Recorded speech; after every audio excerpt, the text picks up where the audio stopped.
తాకట్టులో ఉన్న మీ బంగారాన్ని విడిపించి ఆ రోజు ఆన్లైన్ రేటుకి మేము కొంటాం. Bhavani gold company. నమస్కారం, టెంపుల్ టూర్ విత్ గీతాంజలి కార్యక్రమానికి స్వాగతం.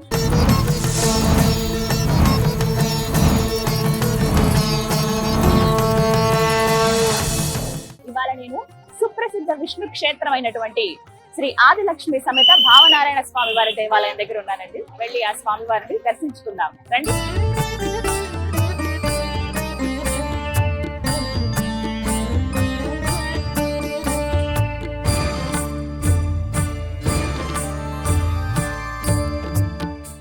సర్వం విష్ణుమయం. ఆ స్వామి లేని చోటంటూ ఈ జగత్తులో ఉందా? ఎక్కడైనా ఆ స్వామిగా కొలువై ఉన్నారు. ఏ క్షేత్ర దర్శనంతో 108 క్షేత్రాలు దర్శించినటువంటి పుణ్యఫలం లభిస్తుందో, ఏ క్షేత్ర దర్శనంతో మన మనసులో ఉన్న భావాలను స్వామి అనుగ్రహించి మనకు ఆ కోరికలను నెరవేరుస్తాడో ఆ క్షేత్రమే సుప్రసిద్ధ వైష్ణవ క్షేత్రం సర్పవరంలో ఉన్న శ్రీ రాజ్యలక్ష్మి అమ్మవారి సమేత శ్రీ భావనారాయణ స్వామి వారి సన్నిధి. ఈ క్షేత్రం తూర్పుగోదావరి జిల్లా కాకినాడ సర్పవరంలో ఉందండి. ఎంతో మహిమాన్వితమైన దివ్యమైన క్షేత్రంగా చెబుతారు. ఈనాటి కార్యక్రమంలో ఈ క్షేత్రాన్నే దర్శిద్దాం. ఈ క్షేత్రంలో స్వామి ముగ్గురిగా మనకు కనపడతారు.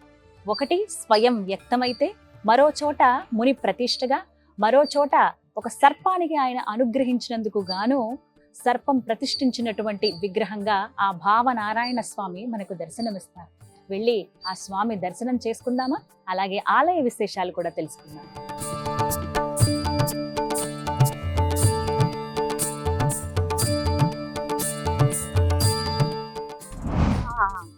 ఆలయం లోపలికి అడుగు పెట్టేశామండి.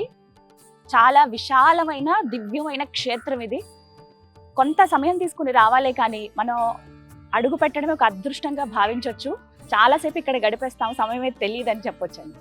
ఇవాళ ఒక పర్వదినం, రథసప్తమి రోజు నేను ఇవాళ ఈ క్షేత్రానికి వచ్చాను. ఇది నిజంగా అదృష్టమే. ఎంతమంది భక్తులు ఉన్నారో.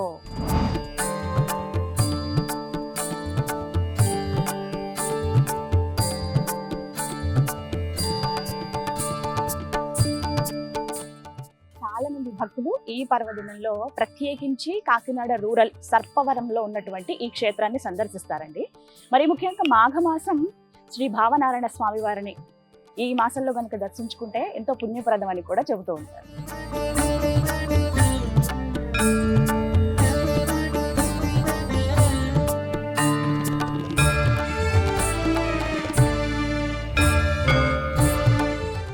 చూస్తున్నారుగా, ఇదంతా కూడా ఆలయ ప్రాంగణమే. ఒక్కసారి మీకు డ్రోన్ విజువల్స్ చూపిస్తాను చూడండి, ఎంత బాగుంటుందో. ముందుగా మనల్ని ఆకట్టుకునేది అలా దారెమ్మటి వెళ్తూ ఉంటేనే రాజగోపురం అండి. చూపు తిప్పుకోలేవంతే. 5 అంతరాల్లో మనకు కనపడుతుంది. ఎంత దివ్యంగా సుందరంగా ఉంటుందో. స్వామివారు లోపలే కొలువై ఉన్నారు. వచ్చి ఆయన్ని దర్శించుకోండి అంటూ ప్రతి ఒక్కరికి, చూసేవారందరికీ చెబుతుందా అన్నట్టుగా చాలా ఠీవిగా కనపడుతుంది ఆ రాజగోపురం.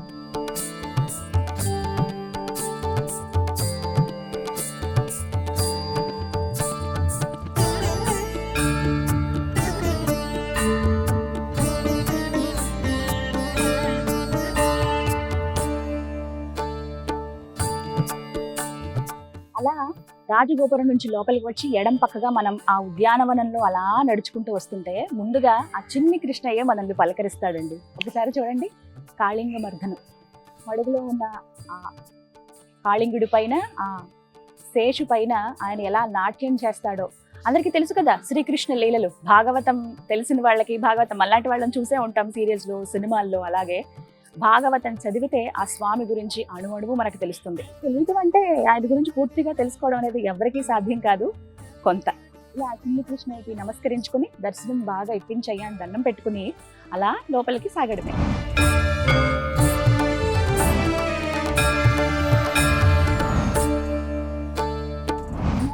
5,000 సంవత్సరాల చరిత్ర కలిగినటువంటి ఆలయం ఇది. శాసనాల ప్రకారంగా, చరిత్ర ప్రకారంగా చూస్తేనండి 2000 సంవత్సరాల క్రితం వివిధ రాజుల చేత ఇది అభివృద్ధి చేయబడుతూ వచ్చిందనమాట. అంటే 2000 సంవత్సరాల క్రితం నుంచి ఈ నిర్మాణాలన్నీ మనం చూస్తాం. ఈ గోడలు కానీ ఇవన్నీ ప్రాకారాలు చూస్తే అర్థమవుతుంది ఎంతటి పురాతనమైన దేవాలయము అని. ఇంకా మనం బయటే ఉన్నాం. అలా ఒక్కొక్క అడుగు ముందుకు వేసుకుంటూ వెళుతూ ఉంటే సర్వం విష్ణుమయమేనండి. ఒకవైపుగా ఇక్కడ చూడొచ్చు శంకు చక్రాలు, తిరునామాలు. ఇక్కడే ఆ స్వామిని మనసారా తలుచుకుని లోపలికి వెళ్ళొచ్చు.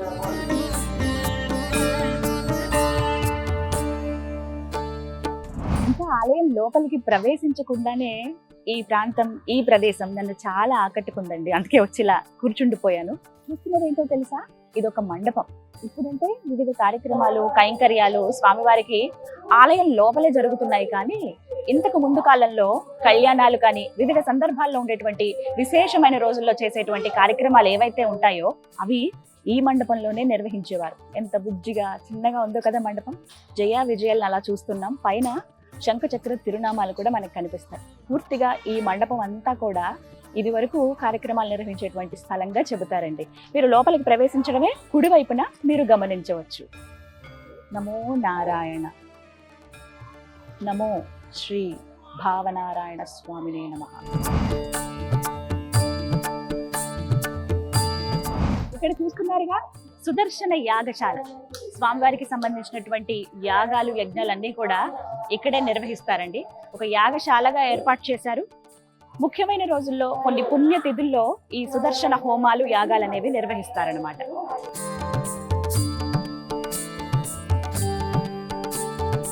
ఇదిగో ముక్తికా సరస్సు. ఎవరైతే భక్తులు స్వామివారి దర్శనానికి వస్తారో, ఆ భావనారాయణ స్వామివారి దర్శనానికి వచ్చేవాళ్ళు ముందుగా ఈ ముక్తికా సరస్సులో స్నానం ఆచరించి తర్వాతే దర్శనానికి వెళతారండి. ఈ సరస్సు ఎంతో ముఖ్యమైనదని చెప్పాలి. ప్రత్యేకించి ముక్తిని ప్రసాదించేది. త్రిలోక సంచారి అయినటువంటి ఆ నారద మహాముని గర్వాన్ని అణచి తనకి మళ్ళీ తన పూర్వ ఏవైతే ఉందో తన శరీరం, అదే విధంగా అంటే నారదులుగా మళ్ళీ స్త్రీ రూపం నుంచి మళ్ళీ నారదులుగా రూపం పొందినటువంటి సరస్సు ఇదేనండి. అందుకే ఇక్కడ మనకి గుర్తుగా చూడవచ్చు. ఎడమ చెయ్యి పైకెత్తి ఆ విష్ణు భగవానుడు 3 మునకలు వేయమంటారట నారద మహాముని. అందులో భాగంగా ఆయన వేస్తే ఎడమ చెయ్యి మాత్రం స్త్రీ రూపంలో ఉండిపోతుంది. ఇక్కడ విగ్రహం కూడా మనం గమనించవచ్చు. ఇగో స్త్రీ అంటే ఎలాగా వస్త్రం వేసుకుంటారో అలా ఉండి ఎడమ చేతి గాజులు ఉంటాయి అన్నమాట. ఆ గాజులు ఉన్నట్టుగా మనకు కనిపిస్తుంది. అంటే ఎవరైనా వచ్చి గమనిస్తే చాలా తీక్షణంగా తెలుస్తుంది. అంత అసలుగా ఎవరు చూడరు. కానీ అవి గాజులు, స్త్రీ రూపం అనమాట. ఎడమ చెయ్యి మాత్రం. తర్వాత ఆయన గుర్తొస్తుందంట, ఏంటిది ఎడమ చెయ్యి మాత్రం స్త్రీ రూపంలో ఉందని చూస్తే అసలు ఏం జరిగింది, సత్యలోకంలో ఆయన ఏ విధంగా బీరాలు పరికారు, నాకు విష్ణుమాయ అంటదని ఆయన ఎలా చెప్తారో ఇవన్నీ కూడా గుర్తొచ్చి, స్వామి నేను ఎంత తప్పు చేశాను, నేనేమి అంటే నిరంతరం నీ నామస్మరణ చేసినంత మాత్రాన నేను మంచిగా ఉంటేనే కదా, మంచిగా లేక నేను గర్వంతో ఉన్నాను కాబట్టి నాకు ఈ శిక్ష అయింది, కానీ నువ్వేంటో నేను తెలుసుకున్నానయ్యా అంటూ మనసులో ఆయన భావించి ఒక్కసారి స్మరించుకుంటే గరుడారూఢుడే కనపడ్డారట. అలా కనిపించిన తర్వాత 10,000 సంవత్సరాలు నారద మహాముని తపస్సు చేసిన తర్వాతే ఇక్కడ స్వామి అమ్మవారిని ప్రతిష్ఠించారని చెప్తారు. అందుకే ఈ క్షేత్రానికి అంత మహత్యం. ఖచ్చితంగా మీరు వచ్చినప్పుడు ముక్తికా సరస్సులో స్నానం ఆచరించి కనీసం కాళ్ళైనా కడుక్కుని వెళ్ళి స్వామివారిని దర్శనం చేసుకోండి.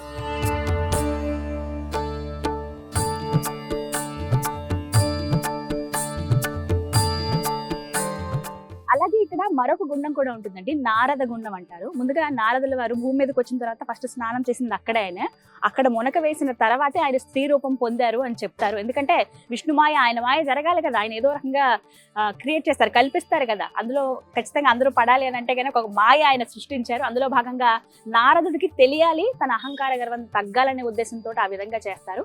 అందులో మునక వేసిన తర్వాతే స్త్రీ రూపం పొందుతారు.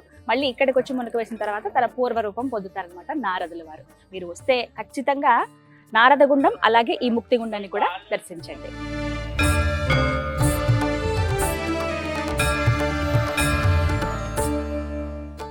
నారాయణ గోవింద వాసుదేవ శ్రీ భావనారాయణ స్వామి. ఆలయానికి ప్రధానంగానండి 2 మార్గాలు ఉంటాయి. ఒకటి రాజమార్గం వైపు, అంటే రాజగోపురం నుంచి మనం వచ్చాం కదా, అలాగే తూర్పు వైపున ఇంకొక ద్వారం ఉంటుంది. ఆ ద్వారం గుండా కూడా లోపలికి రావచ్చు. ఇదిగో వచ్చే భక్తులు ఇటు నుంచి వస్తారు. అలాగే కొంతమంది ఇటువైపుగా కూడా బయటికి వెళ్తూ ఉంటారు.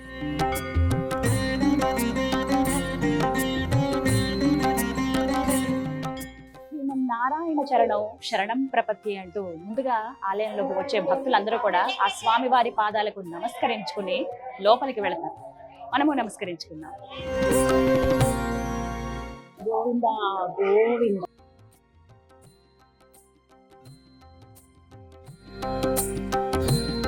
బ్రహ్మ కడిగినటువంటి పాదాలు, ఆ దివ్య చరణాలకు నమస్కరించుకున్నాం. ఇక ఇక్కడి నుంచే చూడొచ్చు ధ్వజస్తంభం పైదాకా ఉంటుందండి. మనకి కొంచెం ఇక్కడ సేఫ్ ప్లేస్ గా షెడ్స్ అవన్నీ వేసేసారు. బయట నుంచి చూస్తే కనపడుతుంది ధ్వజస్తంభం. టీవీగా అలా నిలబడుతూ స్వామివారి టీవీకి నిదర్శనంగా మనకి కనపడుతుంది అనమాట. ఇక్కడి నుంచి ఆ ధ్వజస్తంభానికి నమస్కరించుకుని క్యూ లైన్స్ ఏర్పాటు చేశారండి. ఇవాళ పుణ్యదినం అని చెప్పాను కదా, రథసప్తమి రోజు వచ్చాను. చాలా మంది భక్తులు ఉంటారు. ప్రత్యేకించి మాఘమాసంలో అయితే ఇంకా ఎంతో మంది భక్తులు వస్తూ ఉంటారు. ఎందుకంటే మాఘమాసం ప్రత్యేకమైన రోజున స్వామివారు ఇక్కడ ఉద్భవించారు, స్వయం వ్యక్తమయ్యారు అనేటువంటిది ఇక్కడ ప్రజల నమ్మకం. ఆ రోజునే స్వామివారి పుట్టినరోజుగా కూడా భావించి వివిధ కార్యక్రమాలు ఆలయ కమిటీ వారు చేస్తారు.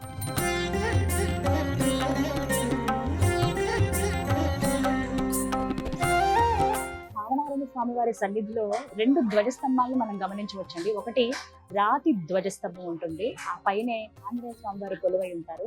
ముందుగా దానికి కొంచెం ముందుగా తర్వాత ఏర్పాటు చేసినటువంటి ధ్వజస్తంభం అన్నమాట. చుట్టూ కూడా స్వామివారి దశావతారాలు, అలాగే శంకు చక్రాలు, అలాగే గరుత్మంతుల వారు, ఆంజనేయ స్వామి వారు ఎంతో వినమ్రంగా భక్తిగా స్వామివారికి చేతులు నమస్కరించి జోడించి మనకు కనిపిస్తారు. జై శ్రీ భావనారాయణ స్వామినే నమః.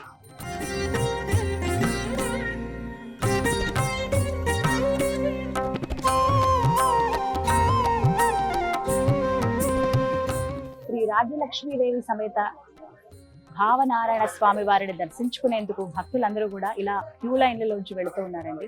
ఎప్పుడెప్పుడు ఆ స్వామిని దర్శించుకుందామా, ఆయన దర్శన భాగ్యం ఎప్పుడు కలుగుతుందా అని వీళ్ళంతా కూడా కుతూహలంగా ముందుకు కదులుతున్న వాళ్లే. ప్రతినిత్యం ఎంతో మంది భక్తులు ఆ స్వామిని దర్శించుకుంటారండి. ఇక్కడ ఇంకో ప్రత్యేకం ఏంటంటే, ప్రపంచంలో మనం ఎక్కడా చూడని విధంగా 3 సార్లు 3 వివిధ మూర్తులుగా స్వామి వారిని దర్శించుకోవచ్చు. ఇది నిజంగా మహద్భాగ్యమే. అదే ఈ ఆలయంలో గొప్ప విశేషం. చాలా విశాలమైన ప్రాంగణం అండి సర్పవరం క్షేత్రం అనేది. ఎంత పెద్దగా ఉంటుందంటే, అలా అడుగులో అడుగు వేసుకుంటూ ఆ స్వామివారిని తలుచుకుంటూ ముందుకు వెళ్తూ ఉంటే ఇంకెంత పెద్ద విస్తీర్ణమా అని అనిపిస్తుంది అనమాట. ప్రతి ఒక్కటి కూడా చాలా విశేషంగా భక్తి భావం ఉప్పొంగుతూ ఉంటుంది. ఇక్కడి నుంచి ఒకసారి ఆలయ ప్రాకారాలు చూడండి, ఎంతటి పురాతనమైనవో. ఎక్కడికక్కడ మండపాల్లాగా కూడా మనకు కనిపిస్తాయి. ముందుగా మనం చూసినటువంటి మండపం కావచ్చు, అలాగే ఆలయానికి ఎడం పక్కగా ఉన్నటువంటి ఈ మండపం కావచ్చు. అవి చూస్తేనే తెలుస్తోంది ఎన్ని ఏళ్ల క్రితం అయింది ఈ ఆలయం అని చెప్పి. ఆలయాల్లో దేవతా వృక్షాల దగ్గర భక్తులందరూ కూడా వచ్చి దీపారాధన చేస్తారు. ఇదిగో ఉసిరిక వృక్షం.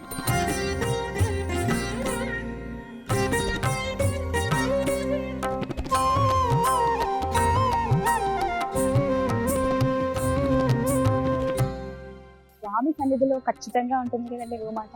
చక్కగా చూడొచ్చు, నమస్కరించుకుని వెళ్ళొచ్చు. సంతృప్తి కావడంతో ఆ సూర్య భగవానుడికి, ఆ ప్రత్యక్ష దైవానికి ఇక్కడ పాలు పొంగించి సమర్పిస్తున్నారండి భక్తులు. చాలా మంది ఈ కార్యక్రమం ఇక్కడ చేస్తూ ఉంటారు. స్వామివారి సన్నిధిలోనే ఆ ప్రత్యక్ష భగవానుడికి పరవాన్నం ఉండి నైవేద్యంగా సమర్పిస్తారు.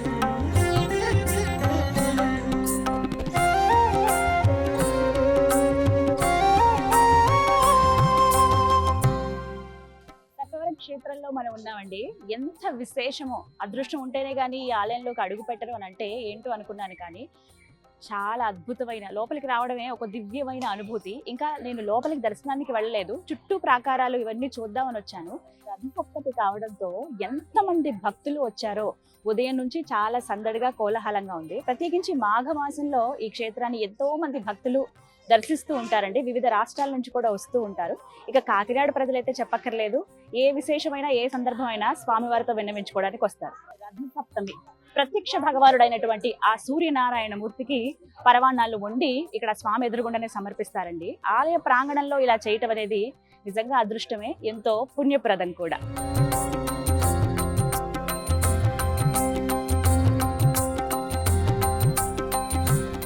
ఆలయ ప్రాంగణం చుట్టూ ప్రదక్షిణ చేస్తూ ఉంటే ఇక్కడ మనకు రాతిలో చెక్కబడినటువంటి మహా గణపతి కనిపిస్తారండి. ఈ ప్రాకారం అంతటికి కూడా ఆయన రక్షణగా, కాపలాగా ఉంటారని చెప్తారు. స్వామిని ఒకసారి దర్శించుకోండి. బొజ్జ గణపయ్య నిండుగా అలా ఉన్నారు. ఇక్కడ వచ్చిన భక్తులందరూ కూడా ముందుగా గణపతికి పూజిస్తాం కదా, అదే విధంగా ఇక్కడ ఆ స్వామివారికి దండం పెట్టుకుని నైవేద్యం అవి సమర్పించి అగరబత్తి అవన్నీ వెలిగించి ఆ తర్వాత లోపల దర్శనానికి వెళ్తారన్నమాట. వక్రతుండ మహాకాయ సూర్యకోటి సమప్రభ నిర్విఘ్నం కురు మే దేవ.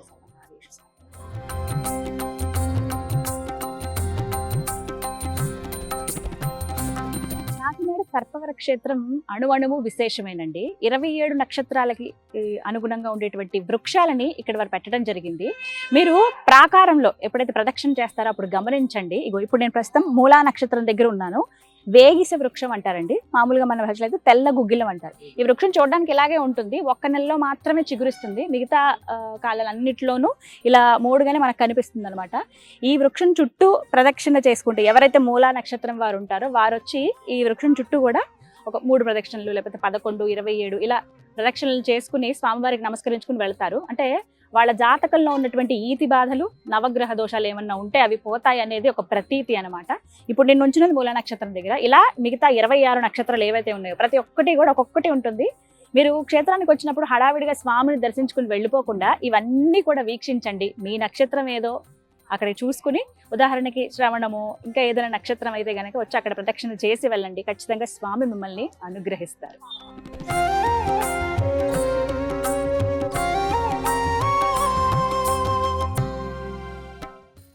ఎంతో మంది భక్తులండి ఈ ప్రాకారం చుట్టూ చూస్తే పాలు పొంగిస్తూ ఉన్నారు. అయితే ఇవాళ రథసప్తమి కదా అందుకనే పొంగిస్తున్నారంటే అలా కాదు.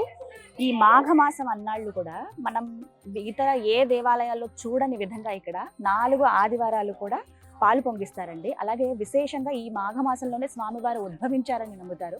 సులభంగా ఏకాదశి కూడా ఈ విధంగానే చేస్తారు. చాలా మంది భక్తులు ఎన్నో మొక్కులు మొక్కుకుంటారు, ఎన్నో కోరికలు ఉంటాయి. ఆ స్వామివారికి అవి విన్నవించుకుని అవి తీరిన తర్వాత మొక్కులు చెల్లించుకున్న వాళ్ళు కూడా ఉంటారు.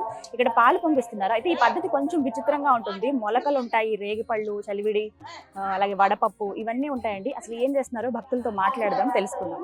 నమస్కారం అమ్మా. ఎక్కడ మీరు ఏ ఊరు? ఎక్కడ? రాజపిల్లండి, ప్రతిపాడు మండలం. ప్రతిపాడు. ఇక్కడ ఏంటి ప్రస్తుతం చేస్తున్న కార్యక్రమం? ఇవాళ రథసప్తమి కదా, పాలు పొంగిస్తున్నారు. పాలు పొంగించుకుంటాం. ఈ మొలకలు ఇవన్నీ ఏంటి? పెసలో నానబెడతామండి. ఎందుకని? నానబెడతామండి. శుక్రవారం నానబెట్టుకుంటాం. అంటే ఆదివారానికి కావాలి, లేదంటే మంగళవారానికి కావాలంటే ఆదివారం నానబెట్టుకుంటాం. అంటే మొలకలు రావాలి. మొలకలు ముందు రోజు నానబెట్టేసి మన్నాడు కడిగేసి మళ్ళీ మూట కట్టాలండి. మూట కట్టి మళ్ళీ మన్నాడు ఇప్పితే ఈ మొక్క మొలకలు వస్తాయి. అంటే ఎందుకు మొలకలు తీసుకొచ్చారు? సాధారణంగా చూడం కదా దేవుడికి సమర్పించడం. ఈ అమ్మాయికి పిల్లలు లేరు, లేకపోతే ఇక్కడ తీసుకొని దండం పెట్టించాను. నాకు మొక్క ఇస్తే దేవుడు నేను మొక్క ఇసుకుంటాను, దండం పెట్టుకున్నాను. నాకు మొక్క ఇస్తా అంటే ఒక మొలక నా కడుపులో పడితే నీకు మొలకలు ఇస్తాను స్వామి అని మొక్కుకుంటారా? అన్నాక మళ్ళీ సంవత్సరానికి కడుపు పడ్డాడండి. స్వామి దయ. నిజంగా బాబు పుట్టాడండి, తీసుకొచ్చాడు బాబు సంటిపిల్లడితో తీసుకొచ్చి మొక్క ఇస్తాడు. నీడు కుదరలేదండి మళ్ళీ ఈ సంవత్సరం మళ్ళీ. అలా ఎన్ని సంవత్సరాలు చేస్తారు? మనం ఒప్పుకోలు తినండి, ప్రతి సంవత్సరం చేసుకొచ్చండి, లేకపోతే ఇంటి దగ్గర ఇసురుకొచ్చండి. ఇంక మాకు తోడుకోవడం ఉందండి, ఆదివారం ఇంటి దగ్గర ఇసురుకుంటాం ప్రతి సంవత్సరం. ఇప్పుడు ఇక్కడ పాలు పొంగిచ్చేసిన తర్వాత ఎట్లా ఇసురుతారు? ఎలా ఇసురుతాను చూద్దరుగా. ఇది చెప్పండి. గుమ్మడికాయ, కొబ్బరి బండం, కొబ్బరి బొండం, అరటిపళ్ళు, అవి చెరుకు గడలు ఉన్నాయి. అవి ఇసురుతామండి. మొక్క ఇసురుతాను. మొలకలు కింద పడకుండా సెంగులు పట్టుకుని అందరూ పట్టుకుంటారు. ఎవరికైతే పిల్లలు లేరు వాళ్ళకి పిల్లలు పుడతారు. స్వామివారి ప్రసాదాన్ని ఆ మొక్క ఇచ్చినట్టు అన్నట్టు మన దేవుడు.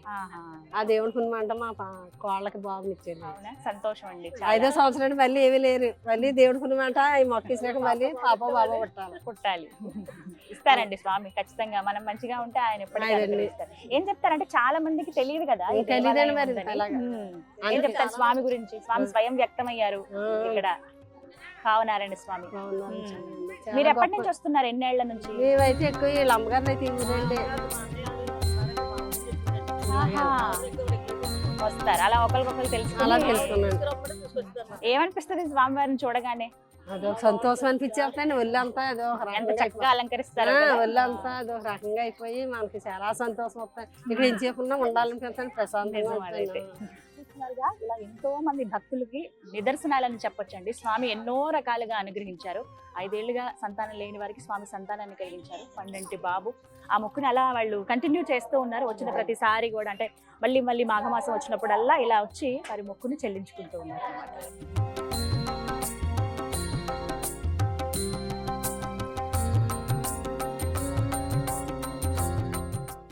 కొంతమంది భక్తులు ఉన్నారు, వారితో కూడా మాట్లాడదాం. నమస్కారం అమ్మా.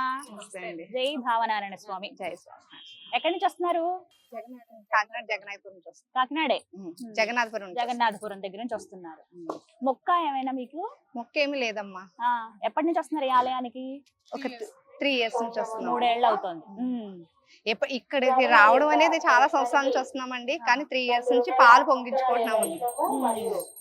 కోరికని ప్రత్యేకంగా ఏమీ లేదండి, మొక్క అనేది ఏమీ లేదు.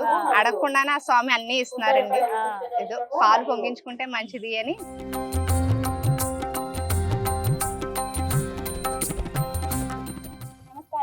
నమస్కారం. ఎక్కడి నుంచి వస్తున్నారు మీరు?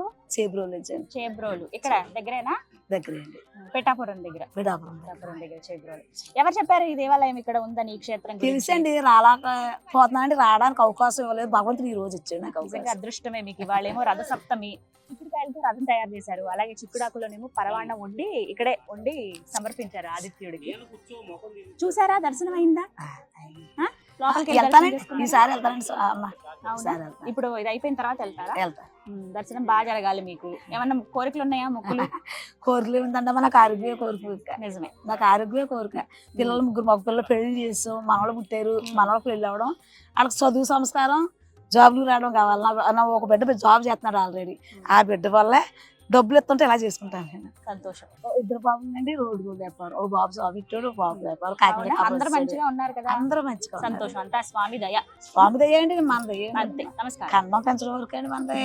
ఆ పైన మహానుభావ అయిందే.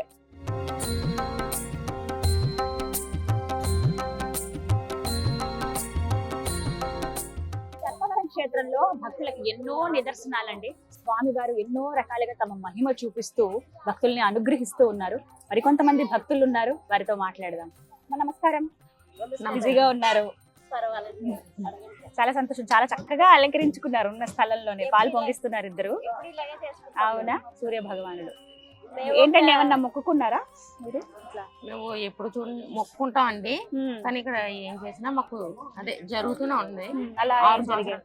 మా పాపకి గవర్నమెంట్ జాబ్ వచ్చిందండి. ఓ అవునా? సంతోషం. అలాగే. ఎప్పుడు అనుకున్నారు మీరు? వస్తున్నాం అండి. మా బాబు జాబ్ వచ్చి 5 years అవుతుంది. 5 years అవుతుందా? Government job. గవర్నమెంట్ జాబ్ అప్పటి నుంచి ఇంకా కంటిన్యూ వస్తారు. కంటిన్యూ ఎక్కడ ఉంటారు? మాది జగన్నాథ్పురం. అక్కడి నుంచి వస్తారు. అవును మేడం. మాఘమాసంలో ప్రత్యేకం కదా? అవును మేడం. మీరమ్మా, మీరు ఎప్పటి నుంచి వస్తున్నారు? నేను 8 years నుంచే మేడం. నా ఫ్రెండ్ నేను కలిసే వస్తాము. అవునా? లాస్ట్ ఇయర్ మా పాప పెళ్లి విషయంలో అయితే చిన్న ప్రాబ్లమ్స్ అయ్యి వచ్చినాయి నాకు. అవన్నీ చాలా అయ్యి నాకు చాలా నమ్మకం అండి. ఇదే కాదు, నేను రామదేవుని పూజలు కూడా చేస్తాను ఇంట్లో. అవి కూడా ఏమనుకున్నా జరుగుతుంది. అలాగే సూర్యనారాయణ మూర్తికి కూడా మేము 8 years నుంచి వస్తున్నాము. మేము ఏమనుకున్నా జరిగింది. నాకు ముఖ్యంగా ఆరోగ్యం. నా ఆరోగ్యం బాగుండేది కాదు మేడం. నా ఆరోగ్యం మంచిగా ఉంది. హ్యాపీ. సంతోషం. నేను ప్రతి సంవత్సరం మాఘమాసంలో వస్తారా? ప్రతి ఇయర్ వస్తాను. నేను కార్తీక మాసం ఎలా చేస్తానో మాఘ మాసం కూడా అలాగే చేస్తాను. అంతే విశేషంగా చేసుకుంటారు. ప్రతి ఇయర్ కార్తీక మాసం అంత శ్రద్ధగా చేస్తామో మాఘ మాసం కూడా నేను అంతే శ్రద్ధగా చేస్తాను. ఒక పూటే భోజనం చేసి సూర్యదేవునికి పరమాణం అవి వండి సమర్పిస్తారా? ఇక్కడే ఉడుకుతున్నాయి పాలు. ఇక్కడ ఆల్రెడీ ఉడుకుతోంది. అది ఉడుకుతుంది మేడం. నేను ఎప్పుడు ఇలాగే కుండ పెట్టుకుని చేసుకుంటాను. అని అలాగే చేసుకుంటది అనమాట.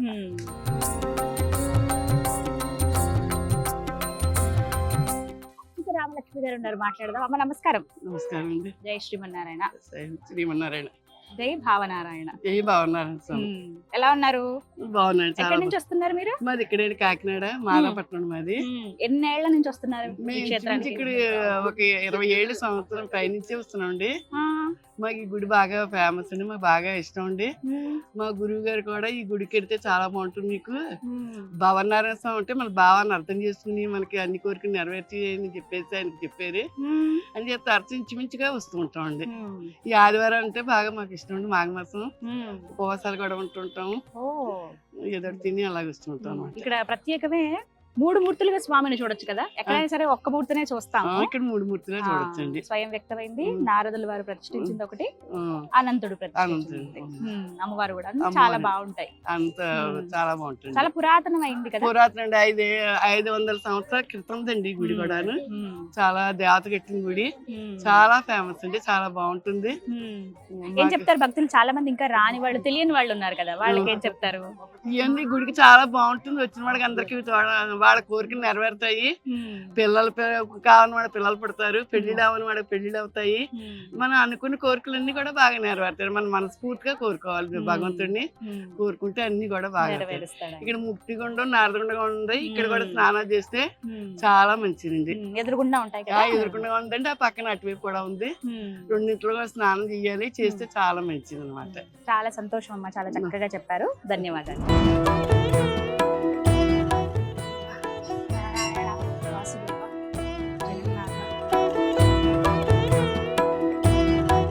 మొత్తానికి ఆలయం లోపలికి అడుగు పెట్టేసామండి. ఎంతమంది భక్తులు ఇంకా వేచి ఉన్నారో స్వామివారి దర్శనానికి. ఇక్కడి నుంచి ఆలయం చూస్తున్నారా, ప్రధాన గర్భాలయం ఏదైతే ఉందో స్వామివారి కొలువై ఉండేదండి. వాస్తవానికి ఇక్కడ చెప్పాలి ఒక ముఖ్యమైన విషయం, ప్రపంచంలో ఎక్కడ చూడని విధంగా సర్పవరం క్షేత్రంలో 3 మూర్తులుగా స్వామిని మనం దర్శించుకోవచ్చండి. స్వయం వ్యక్తమైనటువంటి స్వామి ఒకరైతే, త్రిలోక సంచారి అయినటువంటి నారద మహర్షుల వారు ప్రతిష్ఠించినటువంటి శ్రీ రాజ్యలక్ష్మి సమేత భావనారాయణ స్వామి వారు, అలాగే అనంతుడనేటువంటి సర్పం ప్రతిష్ఠించినటువంటి భావనారాయణ స్వామి వారు. ఇలా 3 మూర్తుల్ని ఈ ఆలయంలో మనం దర్శించుకోవచ్చు. ఇదిగో అక్కడ చూస్తున్నారుగా, ఆ గోపురంలోనే స్వామివారు మొట్టమొదటిగా స్వయంభూగా వ్యక్తమైంది. ఆ గోపురంలో స్వామి లోపలికి పాతాళంలో ఉంటారనమాట. మన గుహలాగా ఉంటుంది, లోపలికి మెట్లు దిగి వెళ్ళి స్వామిని దర్శించుకోవచ్చు. ఇక్కడ నారద మహర్షి వారు ప్రతిష్ఠించినటువంటి స్వామి ఉంటారు.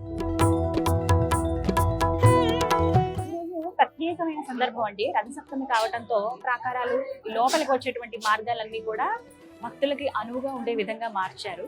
ముందుగా మనం లోపలికి అడుగు పెట్టడమే స్వామి మనకి దర్శనం ఇస్తారండి. గరుత్మంతుని కుడివైపుగా దండం పెట్టుకొని మనం అలా లోపలికి వస్తే స్వామి దర్శనం ఇస్తారు. అలా ఈ ప్రాకారంలో ఇంకొక విశేషం ఏంటంటే, వ్యాస మహర్షి వారు ప్రతిష్ఠించినటువంటి లక్ష్మీ అమ్మవారిని కూడా ఇక్కడ మనం దర్శించుకోవచ్చు.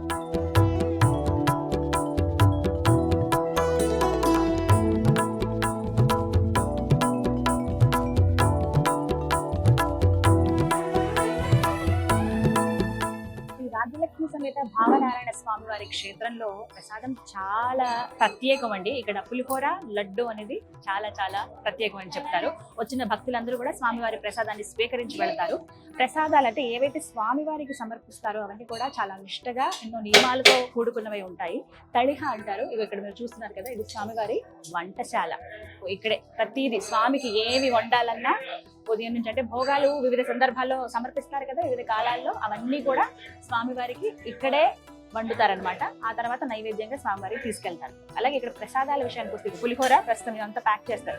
ఇవాళ చాలా మంది భక్తులు వస్తారు. ప్రత్యేకించి మాఘమాసంలో అయితే ఈ నెల రోజులు విశేషమే పండగలాగా జరుగుతుందండి. ప్రతి ఆదివారం కూడా ఇక్కడికి వచ్చి పాల్పొంగిస్తూ ఉంటారు. వేలల్లో భక్తులు వస్తారు. అయితే వారందరి సౌకర్యార్థం ముందుగానే అన్ని సిద్ధం చేస్తారనమాట. ఇక్కడ ప్రత్యేకమే లడ్డు, అలాగే పులిహోర, ఇవన్నీ ఇలా ప్యాక్ చేసి సిద్ధంగా ఉంచుతున్నారు. బయట ప్రసాదం కౌంటర్ దగ్గర ఇవి మనం తీసుకోవచ్చు.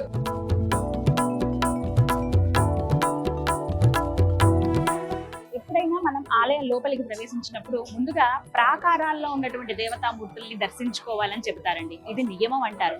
అంటే ముందుగానే మనం రావడమే మూలమూర్తి దగ్గరికి వెళ్ళిపోకూడదట. ఇలా ఫస్ట్ వచ్చిన తర్వాత చుట్టుపక్కల దేవతలు ఎవరైతే ఉన్నారో, దేవీ దేవతలు ఎవరైతే కొలువై ఉన్నారో వారందరిని దర్శించుకుని నమస్కరించుకుని చివరిగా ఆ స్వామి వారిని దర్శించుకోవాలని చెప్తారు. సర్పవర క్షేత్రంలో అదే నియమంగా కూడా భక్తులందరూ పాటిస్తారండి. లోపలికి రావడమే మనం. ఇక్కడి నుంచే నారద మహర్షుల వారు ప్రతిష్ఠించినటువంటి రాజ్యలక్ష్మి సమేత శ్రీ భావనారాయణ స్వామి వారు మనకి దర్శనం ఇస్తారు. ఆ స్వామిని ఇలా దండం పెట్టుకుని ఇక్కడి నుంచి స్వామి ఈ దర్శన భాగ్యం ఇప్పించినందుకు ధన్యవాదాలు చెబుతూ అలా మనం ఎడం పక్కగా ముందుకు సాగాలి. అంటే ప్రదక్షిణ ఏ విధంగా అయితే చేస్తామో అలా వెళ్ళాలండి. అలా వెళుతూ ఆలయ ప్రాకారాలు చూడండి, వాటిని ఒకసారి తడిమి చూడండి, దివ్యమైన అనుభూతికి లోనవుతారు.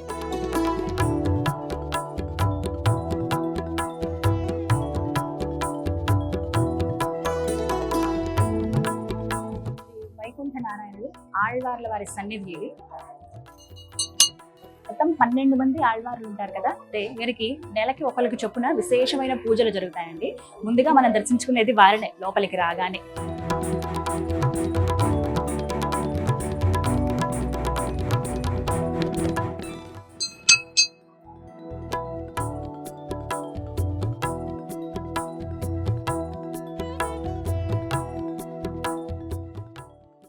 బాగున్నారండి స్వామి.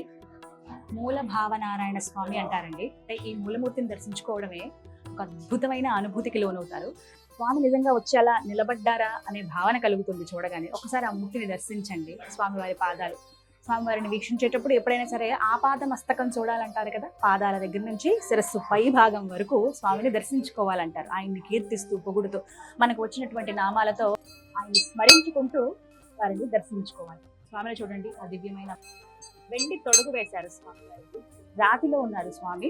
అలా పైగా చూస్తే కాషాయం పట్టు పంచ ధరించారు స్వామి. అలాగే చతుర్భుజాలతో ఆయన మనకి దర్శనమిస్తారు. ఒక చేతిలో గద ఉంటుంది, ఒక చేతిలో అభయ హస్తం ఉంటుంది. శంకు చక్రాలను ధరించి ఆ శ్రీమన్నారాయణుడు భావనారాయణుడిగా తిరునామాలతో ఆ దివ్యమైనటువంటి నేత్రాలతో మనల్ని దర్శిస్తూ ఉన్నారు.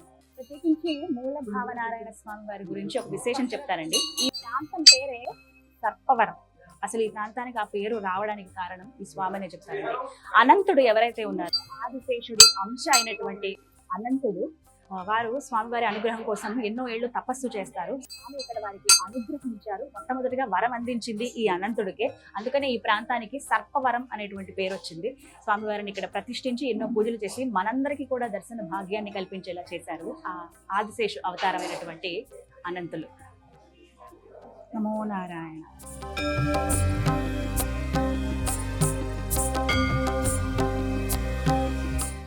సుప్రసిద్ధ వైష్ణవ క్షేత్రం సర్పవరం అండి. తూర్పుగోదావరి జిల్లా కాకినాడలో ఉంటుంది. చాలా మందికి తెలుసు, అయితే ఇంకా చాలా మందికి తెలియాల్సి ఉందనే నా తపన తాపత్రయం కూడా.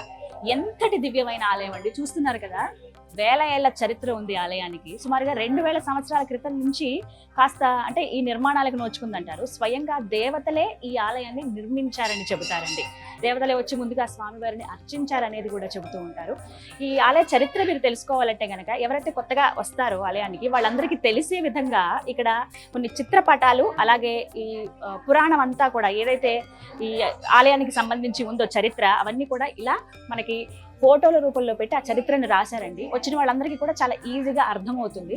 ఇక్కడ చూడొచ్చు, ఇక్కడ ఏం జరిగిందనే ఘట్టము ఇక్కడ తెలుగులో ఉంటుంది, అలాగే హిందీలో కూడా ఉంటుంది అనమాట. సో ఎవరైతే వస్తారో వాళ్ళకి కాస్త సులువుగా అర్థమవుతుంది ఈ ప్రాంతం యొక్క చరిత్ర ఏంటి అనేది.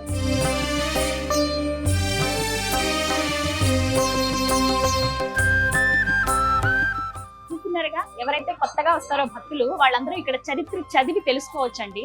ఖచ్చితంగా పురాణాల్లో ఉంది ఈ ఆలయం గురించి. ఇదేదో ఎవరో నిర్మించిన ఆలయం కాదు, అంటే సాధారణంగా ఎవరో భక్తులు నిర్మించినటువంటి ఆలయాలు కాదు.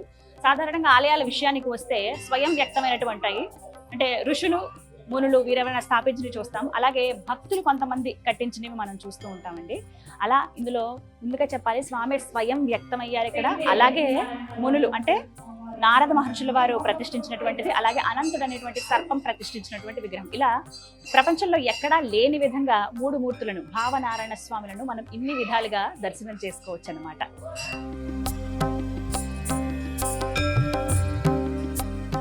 క్షేత్ర మహత్యం నిజంగా తెలుసుకోవాల్సిందేనండి. వచ్చి దర్శించడం ఒక భాగ్యం. అయితే ఇక్కడ వచ్చిన వాళ్ళకైతే తెలుస్తుంది, అందరూ చాలా విడమర్చి చెబుతూ ఉంటారు ఎన్ని వేల ఏళ్ల చరిత్ర ఉంది, ప్రాశస్త్యం ఏంటి అనేది. అయితే ప్రత్యేకంగా ఇప్పుడు ఉన్న స్థలంలోనే తెలుసుకోవాలి, మీకు కూడా తెలిసి ఇక్కడికి రావాలనేది నా కోరిక.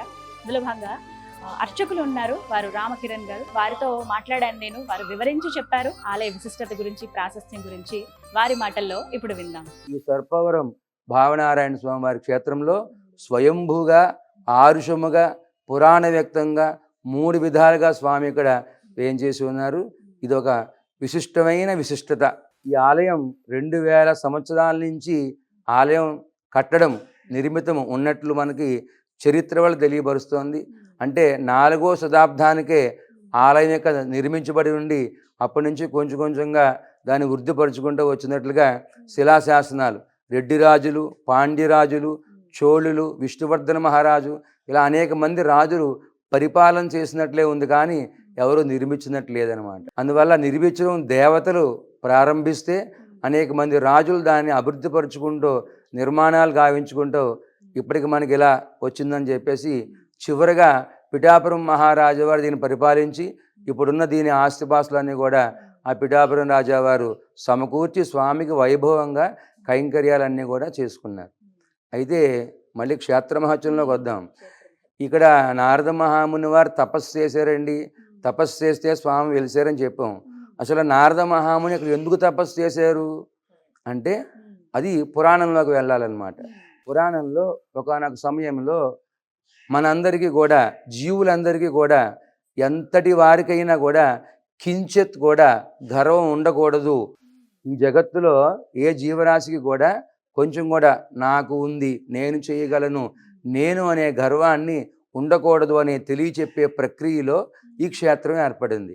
శ్రీమన్నారాయణుడు సంకల్పిస్తాడనమాట మనందరికీ ఒక మెసేజ్ ఇవ్వడం కోసం, గర్వం ఉండకూడదు అని చెప్పి. అందులో నారద మహాముని ప్రధాన పాత్రగా పాడుకుంటారు శ్రీమన్నారాయణుడు. ఎలా అంటే ఆ క్షేత్ర మహత్యం.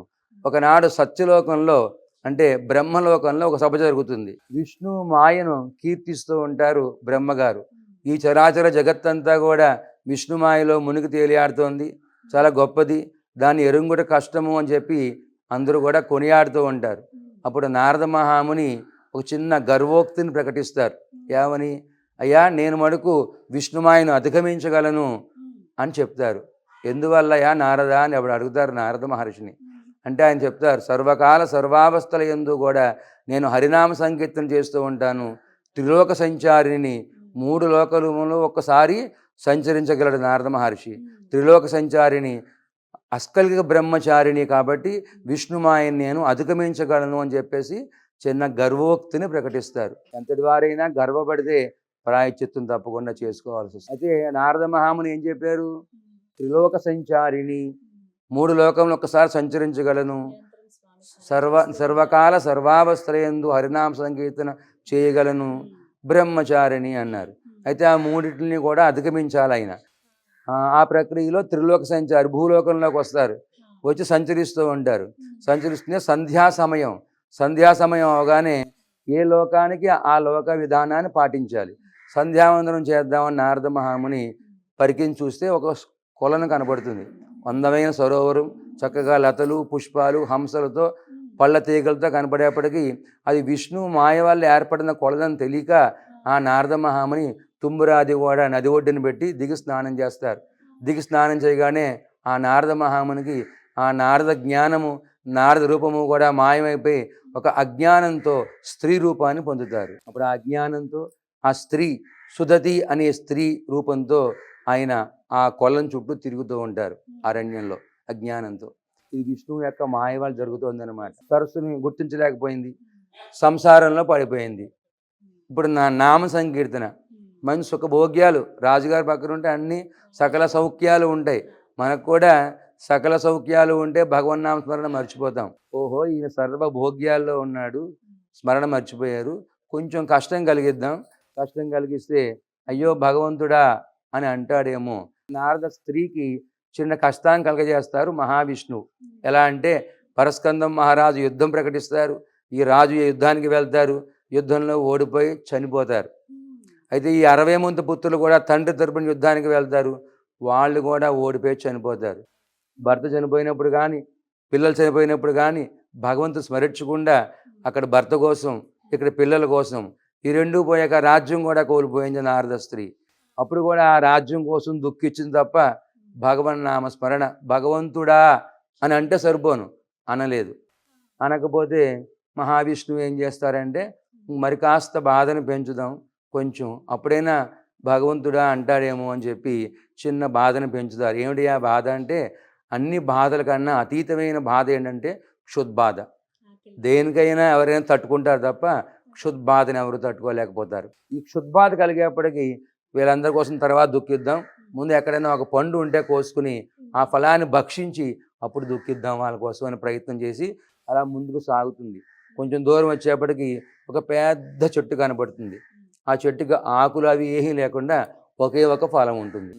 కోసుకుందామని ప్రయత్నం చేస్తుంది, అది కొంచెంలో తుటిలో తప్పబోతుంది, అందకపోతే ఈ పుత్రుల శవాలన్నీ కూడా ఈడ్చుకుంటూ వచ్చి ఒకటి ఒకటి మెట్లుగా వేసుకుని అది అందించుకునే ప్రయత్నం చేస్తుంది. 60 మంది పుత్రుల శవాల్ని మెట్లుగా వేసుకున్న 60 మెట్లు ఎక్కినా కూడా ఆ పండు అంతే దూరంలో ఉంటుంది. మరొక్క ప్రయత్నం చేద్దాం, భర్త శవాన్ని కూడా మెట్టుగా వేసుకుని తొక్కేద్దాం, ఆ పండు కోసుకుందాం అని చెప్పి చితికి దిగజారుతుంది నారద స్త్రీ. దిగజారి ఆ భర్త శవాన్ని మోసుకొస్తూ ఉంటే మహావిష్ణువు దయతలిచి ఎంతటి వారికైనా సరే ఇది విష్ణుమాయ అని గ్రహించడమే తెలియరాదు అని తెలియబడదామని చెప్పేసి ఒక బ్రాహ్మణ వేషంలో ఆ నారద స్త్రీకి ఎదురుపడి ఏంటమ్మా ఇలా పట్టుకెళ్తున్నామంటే ఆ నారద స్త్రీ ఆ భర్త శవాన్ని పక్కన పెట్టి ఆ బ్రాహ్మణోత్తముడి యొక్క శ్రీపాదాలని ఆశ్రయించి క్షమించమని, నాకు క్షుద్బాధగా ఉంది, ఆ ఫలము నాకు అందటలేదు, నాకు ఆ పండు కావాలని చెప్పేసి దుఃఖపడితే నీకు ఈ భవబంధాలకి ఈ క్షుద్బాధకి కారణం విష్ణుమాయ, అది మోక్షఫలము. ఆ మోక్షఫలం నీకు అందాలంటే విష్ణుమూర్తి అనుగ్రహం అనంతరమే నీకు అది లభ్యమవుతుంది. అని తెలియపరుస్తారు. అయితే స్వామి నన్ను ఇప్పుడు ఏం చేయమంటారని చెప్పేసి బోరును దుఃఖపడుతుంది. నువ్వు అశుచిగా ఉన్నావు, ఇప్పుడు శుచిగా స్నానం ఆచరించి విష్ణు స్మరణ చేయమంటారు. అయితే శుచిగా స్నానం ఆచరించడానికి కొలను ఎక్కడుందో మీరే సెలవు ఇప్పించమని ఆ నారద స్త్రీ బ్రాహ్మణ రూపంలో ఉన్న ఆ శ్రీమన్నారాయణని వేడుకుంటుంది.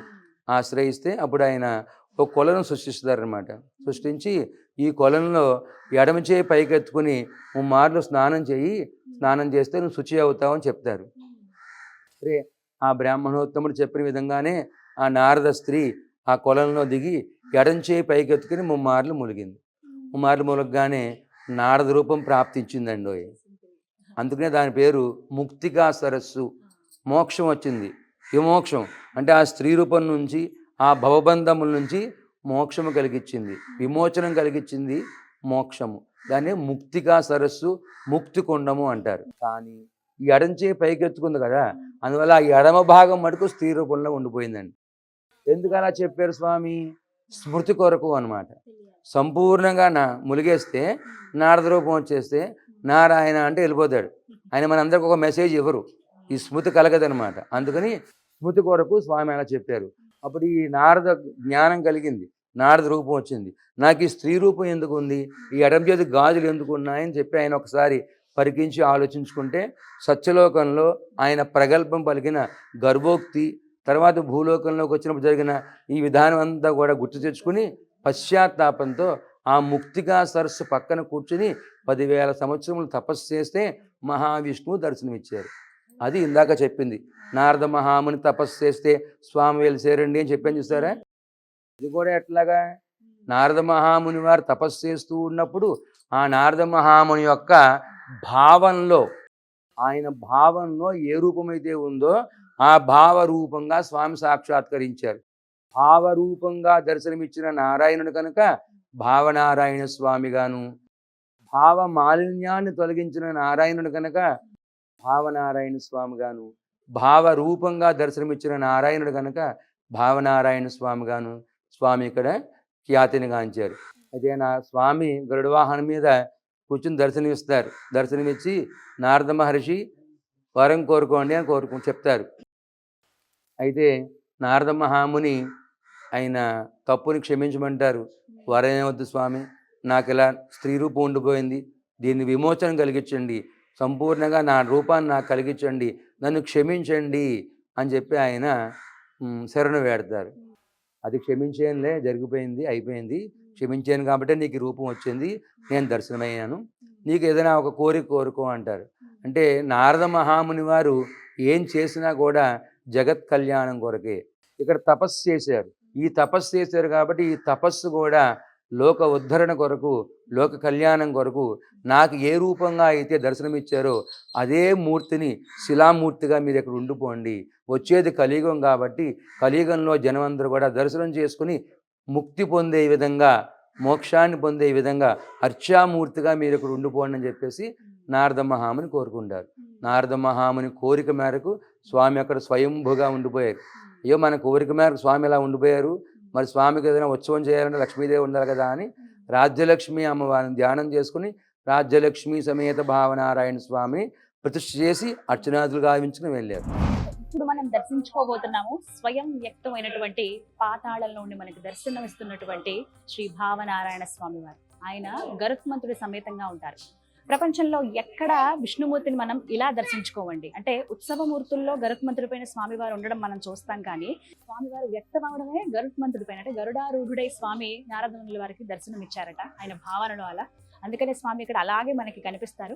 అయితే పాతాళంలో ఇంతకు ముందు ఇదంతా కూడా పీఠికాపురం అని అంటారండి. ఇప్పుడు మనం పిఠాపురం ఈ ప్రాంతం అని చెప్తున్నాం. ఇది ఒక రాజ్యంగా ఉండేది, సముద్ర భాగం ఉంటుంది, అలాగే ఇటుపక్కంతా అడవి ఉండేది. అడవిలో స్వామివారు ఇలా వెలిసారనమాట. అప్పుడు మొత్తం అసలు ఎంత డెవలప్మెంట్ అవేవి ఉండేవి కాదు. తర్వాత అభివృద్ధికి నోచుకున్నాయి. అయితే స్వామి ముందు ఎలా అయితే కనపడ్డారో ఆ విధంగా ఇక్కడ మనం దర్శించుకోవచ్చు. లోపలికి ఎలా చెయ్యరు, నేను వెళ్ళి దర్శనం చేసుకుని వస్తాను. మనం మెట్లు దిగి కిందకి వెళ్లాల్సి ఉంటుంది. స్వామికి ఇక్కడ ఎదురుగుండా రాతి ధ్వజస్తంభం పైన గరుత్మంతుల వారు. ముందుగా వారికి దర్శనం చేసుకుని దండం పెట్టుకుని స్వామి దర్శనం బాగా జరగాలని కోరుకున్నాం. అలాగే ఇక్కడ మీరు గమనించండి, శాసనం ఉంది. ఎప్పుడు ఇది ఈ స్తంభాన్ని పెట్టారని చెప్పి ఈ శాసనం కూడా మనకు దగ్గర నుంచి చూస్తే ఇది మనకు అర్థం అవుతుంది. చూసారా, అంతా కూడా వేల ఏళ్ల చరిత్ర ఉందండి. స్వామివారికి ఎదురుగుండా ఉన్నటువంటి ఈ రాతి ధ్వజస్తంభం మీద మనం ఇవి గమనించవచ్చు. మీరు వస్తే ఖచ్చితంగా ఒక్క నిమిషం ఇక్కడ ఆగి చూడండి. ఇది ఇప్పుడు మీరు చూస్తున్నటువంటి ఈ ఆలయం ఏదైతే ఉందో ఇది గర్భాలయం. నారద మునుల వారు ఎవరైతే ప్రతిష్ఠించారో స్వామి అమ్మవార్లని ఆ గర్భాలయం కరెక్ట్గా దానికి వెనుక భాగంలోనే ఉంటుంది. ఖచ్చితంగా మీరు ఈ ప్రాకారంలో ప్రదక్షిణ చేసినట్టుగా వస్తూ ఉంటే ఇక్కడ మీరు మూలమూర్తిని దర్శించుకోవచ్చు అనమాట. స్వయం వ్యక్తమైనటువంటి శ్రీ భావనారాయణ స్వామి వారిని నేను వెళ్ళి దర్శనం చేసుకుని వస్తాను. మెట్లు ఇలా మన కిందకి దిగి లోపలికి వెళ్ళాలి. నారాయణ గోవింద.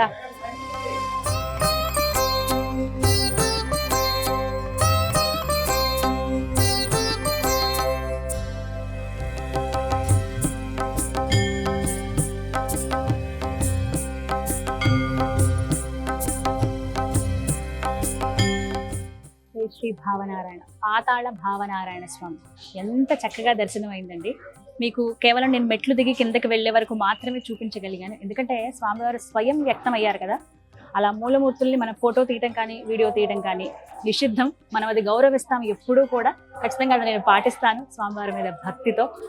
ఎందుకంటే ఆ శక్తి అలా నిక్షిప్తమై ఉండాలి. వచ్చిన వారందరికీ స్వామి అనుగ్రహం కలగాలంటే కనుక అవి ఫోటో తీయకూడదు అంటారు. సాధ్యమైనంత వరకు ఈ ఫొటోస్ కానీ ఎక్కడైనా అందుబాటులో ఉంటే, గూగుల్లో అలా ఏమైనా అందుబాటులో ఉంటే, కొంతమంది చిత్రించినవి ఉంటాయి, అలాంటివి నేను మీకు చూపించే ప్రయత్నం చేస్తాను. స్వామి ఉన్నారండి నిజంగా. ఈ విశ్వంలో, ఈ జగత్తులో, ఈ భూమండలంలో ఎక్కడైనా సరే స్వామి ఇలా గరుడ వాహనం పైన కూర్చుని ఉండేటువంటి స్వయం వ్యక్తమైనటువంటి మూర్తులు ఎక్కడా ఉండవండి. కేవలం కాకినాడ సర్పవరంలో ఉన్నటువంటి ఈ క్షేత్రంలోనే స్వామి అలా దర్శనమిస్తారు మనకి. శ్రీ భావనారాయణ స్వామి వారు. ఆ స్వామిని పాతాళ భావనారాయణ స్వామి అంటారండి. గరుత్మంతులు వారు సగం వరకు మనకి కనిపిస్తారు. ముఖం ఒకటే కనపడుతుంది. వారి కళ్ళు అలాగే ముక్కు ఇలా చెక్కి ఉంచారు. బంగారం కళ్ళు అలాగే వెండితో తొడుగులాగా చేశారండి. పైన స్వామి అలా కూర్చున్నారండి. ఎంత ముద్దుగా ఉన్నారో ఆయన అయితే. హస్తము అలాగే అమ్మవారు కానీ కళ్ళు అలాగే కిరీటం ఇవన్నీ కూడా బంగారంతో చేయించారండి. భక్తులు చాలా వరకు వారి కోరికలు నెరవేరి స్వామి అనుగ్రహంతో వర్ధిల్లిన వాళ్ళందరూ కూడా ఆ విధంగా తమ భక్తిని చాటుకున్నారు. పూర్తిగా వెండి తొడుగు ఒకటి వేశారండి. పూలమాలలతో అందంగా అలంకరించారు. స్వామిని ఇలా ఉంగి చూడాలి. చిన్నగా ఉంటారు. చాలా చాలా దివ్యంగా ఉన్నారు. నారద మహాముని ఎవరైతే ఉన్నారో వారి భావనలో స్వామి ఎలా అయితే కనిపించారో గరుడారూఢుడై అలా ఇక్కడ మనకి దర్శనమిస్తారనమాట. జీవితంలో ఒక్కసారైనా సర్పవర క్షేత్రాన్ని దర్శించుకోవాల్సిందేనండి. అది ఒక మహద్భాగ్యమే. నాకైతే అక్కడ నుంచున్నంతసేపు అక్కడ అయ్యగారు ఉన్నారు, రామకిరణ్ గారు అర్చకులు. వారు చెబుతూ ఉన్నారు ఎలా ఉన్నారు స్వామి అని చెప్పి. అద్భుతమే. అంతేకాదు అలాగే ఈ క్షేత్రం వెళ్ళడానికి కారణమే నారద మహర్షి కదా. వారు ఎవరైతే స్త్రీ రూపం నుంచి పురుష రూపంలోకి తర్వాత మారతారో, ఆ మారే ముందు ఎడమ చెయ్యి ఒకటి మాత్రమే స్త్రీ రూపంలో ఉండిపోతుంది. అది రాతి విగ్రహం స్వామివారికి పక్కగా ఉంటుంది. ఇది మీరు గమనించండి. అలాగే ఇటుపక్కగా నారద మహాముని ఎప్పుడైతే స్త్రీ రూపం దాల్చిన తర్వాత ఇక్కడ రాజుగారు వివాహం చేసుకుంటారు కదా, అలాగా రాజుగారిని నారద మహాముని స్త్రీ రూపంలో ఉన్నటువంటి ఆ రెండు విగ్రహాలు రాతిలో మనకి ఇటువైపుగా అటు ఇటు ఈ రాతి విగ్రహాలు కనపడతాయండి. మధ్యలో స్వామి ఉత్సవమూర్తి ఉంటుంది. ఇంకా మధ్యలో చెప్పాలంటే స్వామివారి స్వయం వ్యక్తమైనటువంటి గరుడ వాహనం పైన ఉన్న పాతాళ భావనారాయణ స్వామి ఉంటారు. దానిమాట విశేషం. ఖచ్చితంగా మీరు అందరూ వచ్చినప్పుడు పాతాళ భావనారాయణ స్వామి వారిని దర్శించుకోవడం మాత్రం మర్చిపోవద్దు. స్వామివారి ప్రసాదం కూడా అందించారు. మహద్భాగ్యమే.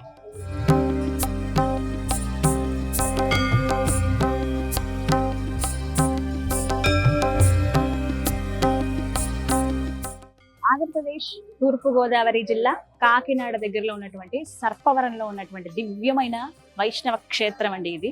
స్వామి ఎంత వైభవంగా ఉంటారో, ఎన్నిసార్లు చూసినా చూడాలనిపించే రూపం ఆయన సొంతం. ఇక్కడ మూడు మూర్తులుగా స్వామిని మనం చూస్తాం కదా, అలాగే ఆలయ ప్రాకారాలని ఈ కట్టడాన్ని కూడా మీరు ఒకసారి గమనించండి. పూర్తిగా ఇదంతా కూడా శాండ్ స్టోన్తో నిర్మించారండి. ఇప్పుడు అసలు ఇలాంటి నిర్మాణాలు మనం ఎక్కడా చూడం. స్తంభాలు ఏవైతే ఉన్నాయో అవన్నీ కూడా గ్రెనైట్తో నిర్మించారు.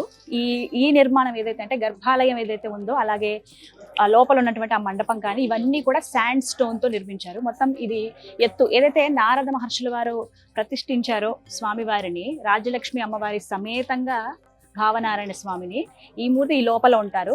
మొత్తం ఇదంతా కూడా 42 అడుగులండి. పై భాగం అంతా కూడా గోల్డ్ అంటే గోపురంలా తెలిసే విధంగా బంగారంతో అలా ఆ వర్ణంతో తీర్చిదిద్దారు. ఆ తర్వాత ఇదంతా కూడా ఆర్కియాలజీ వాళ్ళు చెక్ చేసి మరీ చెప్పారండి. అందుకే వీటికి పురాణ కట్టడాలకి, పురాతనంగా ఉన్నటువంటి ఆ చరిత్ర కలిగినటువంటి కట్టడాలకి ఎప్పుడు కూడా పైన దిద్దరండి. ఇంకా ఏమి అలంకరణలో భాగంగా సున్నాలు వేయటం కానీ ఇవన్నీ ఏవి చేయరు. అంటే ఎంత పాతదైనా కూడా అలాగే వదిలేస్తారంటే తెలియాలని చెప్పి ఇది టెస్టులు చేసి మరీ చెప్పారట. కొన్ని అంటే సుదీర్ఘమైన చరిత్ర ఉంది అని చెప్పి మొత్తం 42 అడుగులు ఇలా మనం చూస్తాము. ఇక్కడ ప్రతి ఒక్కటి కూడా ఈ నిర్మాణంలో ప్రతి చరిత్రని మనం గమనించవచ్చు. పురాణాలన్నీ కూడా మనకి ఇక్కడ అవగతం అవుతాయి చూస్తే. ఇక్కడ అప్పట్లోనే స్వామివారికి అభిషేకం చేసినటువంటి పంచామృతాలు కావచ్చు, నీరు కానీ పాలు కానీ ఇవన్నీ వచ్చేటువంటి మార్గంగా ఏనుగు ముఖంతో ఇలా బయటికి ఇలా పెట్టారు చూడండి. ఇలా ఇక్కడికి వచ్చే విధంగా సాధారణంగా శివాలయాల్లో చూస్తాం కదా, అభిషేకం చేసుకు వచ్చిన నీరు ఎలా అయితే ఉంటుందో పక్కకు అని చెప్పి. అలా ఇక్కడ కూడా ఇక్కడ మీకు ఇంకొక విచిత్రమైన వాహనం చూపిస్తాను. ఇక్కడ దగ్గరికి రండి. కేవలం మనం ఆలయాల్లోనే చూస్తాము. సింహం ముఖం ఉంటుంది, తొండ ఉంటుంది. ఇది వాహనంగా కేవలం కొన్ని వైష్ణవ క్షేత్రాల్లో మాత్రమే మనం చూస్తాము. యాలి అంటారు ఈ వాహనం పేరు. నేను దగ్గర 2 క్షేత్రాల్లో గమనించానండి. ఒకటి కాణిపాకంలో గమనించాను, ఇంకొక వైష్ణవ క్షేత్రంలో చూశాను. ముఖమేమో సింహంలా ఉంటుంది కానీ తొండ ఉంటుంది. అంటే ఒక 2-3 మృగాలు జంతువులు ఒకే వాహనంగా మనకు కనిపిస్తాయి అనమాట. యాలి వాహనం అంటారు, మీరు ఎక్కడైనా గమనించండి అది. అలాగే ప్రతి ఒక్కటి కూడా గరుత్మంతుడు ఎంత చక్కగా చెక్కారు. శాండ్ స్టోన్ ఇదంతా కూడా ఈజీగా మనకి ఇక్కడ తెలుస్తుంది ఇసుక అని చెప్పి. అసలు నిర్మాణమే ఒక అద్భుతం. ఇది ఒకటి మాత్రమే. మీరు ఒక్కసారి ఆలయం అంతా చూస్తే సమయం తీసుకుని రండి. మీరు ఉదయం వస్తే గనక ఒక పూట ఇక్కడే గడిచిపోతుంది మీకు. నెమ్మదిగా అడుగు వేసుకుంటూ ఈ ప్రాకారాలన్నీ గమనించుకుంటూ వెళ్ళండి. ఎంత పాజిటివ్ ఎనర్జీ ఉంటుందంటే దేవాలయాల్లో. ఇంత పురాతనమైన ఆలయం అవడం వల్ల లేకపోతే ఏంటో నాకు అర్థం కాలేదు, కానీ అణువణువు ఆ విష్ణుమయమే కనిపించిందండి. స్వామి కొలువై ఉన్నటువంటి ఈ సుందరమైనటువంటి ప్రదేశంలో ఇంకెంతసేపు అయినా మనం గడపొచ్చు అనేటువంటి భావన అయితే కలుగుతుంది. మీరు తప్పకుండా వస్తారనే నేను కోరుకుంటున్నాను.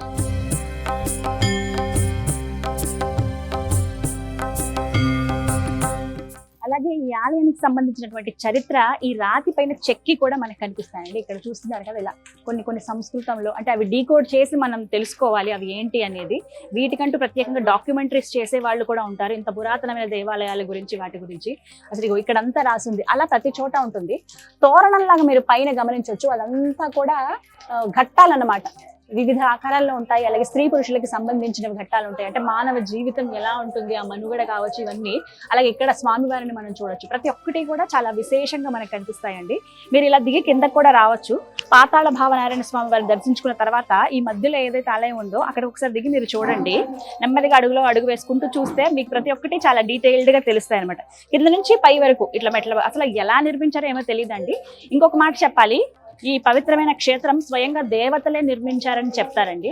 ఆ తర్వాత అంటే మనకి 2000 సంవత్సరాల వరకు చూసుకుంటే అక్కడి నుంచి రాజులు ఎవరైతే ఉన్నారో ఈ పీఠికాపురం తర్వాత అంటే ఆ రాజు ఎవరైతే ఉన్నారో ఆ రాజ్యానికి అక్కడి నుంచి కొంత నిర్మాణం జరుగుతూ వచ్చింది. ఆ తర్వాత చెప్పాలంటే ప్రస్తుతం ఇప్పుడు దేవాదాయ ధర్మాదాయ శాఖలో ఉంది ఆలయం. ఇంకొకటి ఏంటంటే భక్తులే స్వయంగా స్వామివారి వారికి అనుగ్రహించడంతో వాళ్లే ముందుకు వచ్చి ఏదో ఒక విధంగా వారికి సేవ చేసుకోవడంలో భాగంగా ఇలా పునరుద్ధరణలో వాళ్ళు కూడా భాగస్థులయ్యారు. చాలా మంది భక్తులండి ప్రతినిత్యం వస్తూనే ఉంటారు. ఇంకొకటి మాఘమాసం చాలా విశేషం కావడంతో స్వామివారిని ఖచ్చితంగా ఎంత దూరంలో వాళ్ళు ఉన్నా వచ్చి దర్శనం చేసుకుని వెళ్తారు. సాధారణంగా ఆ విష్ణుమూర్తిని మనం ఎలా చూస్తామండి, స్వామివారు పాలకడలిలో శేషతల్పం పైన ఆయన నిద్రిస్తున్నట్లుగా మనం చూస్తాం. కానీ ప్రత్యేకంగా ఈ సర్పవరం క్షేత్రంలో స్వామివారైతే పుష్పంలో అలా ఆయన రాజలక్ష్మి అమ్మవారి సమేతంగా నిలబడి దర్శనమిస్తున్నారా అన్నట్టుగా అనిపిస్తుంది. ఒక్కసారి ఈ ప్రాకారం చూడండి.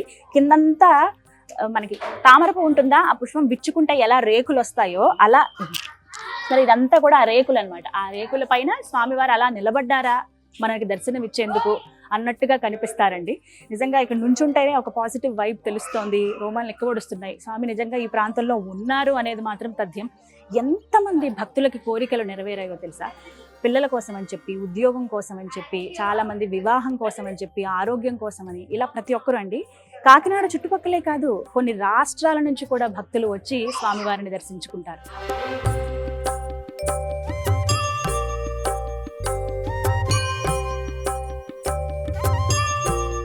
అమ్మవారిని దర్శించుకున్నాం కదా, ఆ గోదాదేవి తల్లిని. ఇక శ్రీ భావనారాయణ స్వామిని రాజలక్ష్మి అమ్మవారి సమేతంగా ఇప్పుడు దర్శించుకున్నాం. నారద మహర్షులు వారు ప్రతిష్ఠించినటువంటి స్వామి.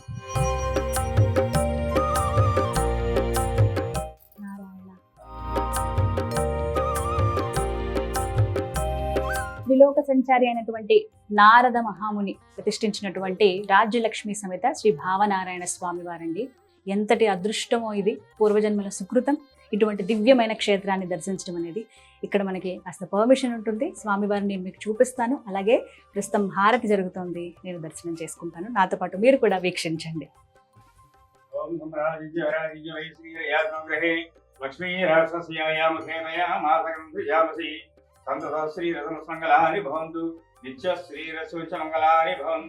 ప్రియకాంతాయ కళ్యాణధే వెంకట నివాసాయ శ్రీనివాసాయ మంగళం. నీలాచల నివాసాయ నిత్యాయ పరమాత్మనే సుభద్రా ప్రాణనాథాయ శ్రీ జగన్నాథాయ మంగళం. మంగళాశాసన పరిజనమదాచార్య పురోగమై సర్వైశ్చ పూర్వైరాచార్యై సత్కృతాయాస్తు మంగళం. గోవిందా గోవిందా గోవిందా గోవిందా గోవిందా గోవిందా. ఓం తద్విష్ణు పరమం సూర్య దివీవ చక్షురా దిప్రా దదే విష్ణోర్యత్ పరమం వదం. నారాయణాయ విద్మహే వాసుదేవాయ ధీమహి తన్నో విష్ణు ప్రచోదయాత్. మహాదేవే విద్మహే విష్ణుమతే ధీమహి తన్నో విష్ణు ప్రచోదయాత్. సర్వదేన ప్రవోది సర్వం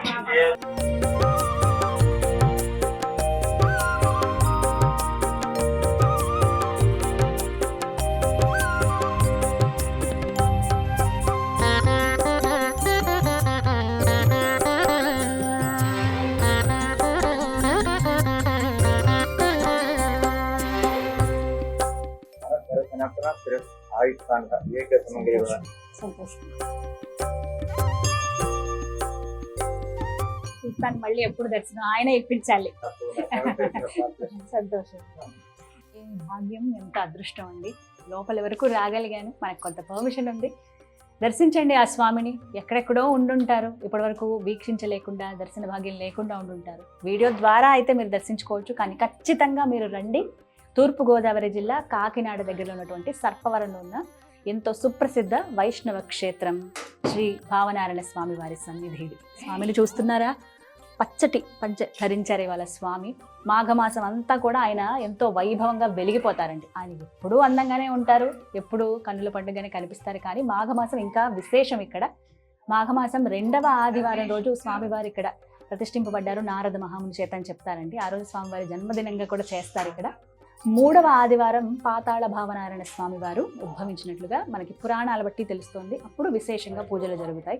ఇక్కడ ఇంకొకటి ఏంటంటే, ఎవరైతే సంతానం లేకుండా బాధపడుతున్న వాళ్ళు ఉంటారో భక్తులు, చాలామంది మొక్కుకుంటారండి. ఇక్కడ వచ్చి ఒక రాత్రి ఉదయం నుంచి రాత్రి వరకు ఉండి రాత్రికి నిద్ర చేస్తారు. ఆ మరునాడు స్వామికి దండం పెట్టుకుని వెళితే ఖచ్చితంగా వాళ్ళ కడుపు పండి మళ్ళీ వచ్చి స్వామివారికి మా కోరిక తీరిందయ్యా అని చెప్పి తమ మొక్కులు చెల్లించుకున్న వాళ్ళు బోల్డంతమంది భక్తులండి. ఇక్కడే కళ్యాణాలు జరుగుతాయి, ఇక్కడే పిల్లల బారసాలు చేస్తారు, ఇక్కడే పిల్లలకి అన్నప్రాసం చేస్తారు.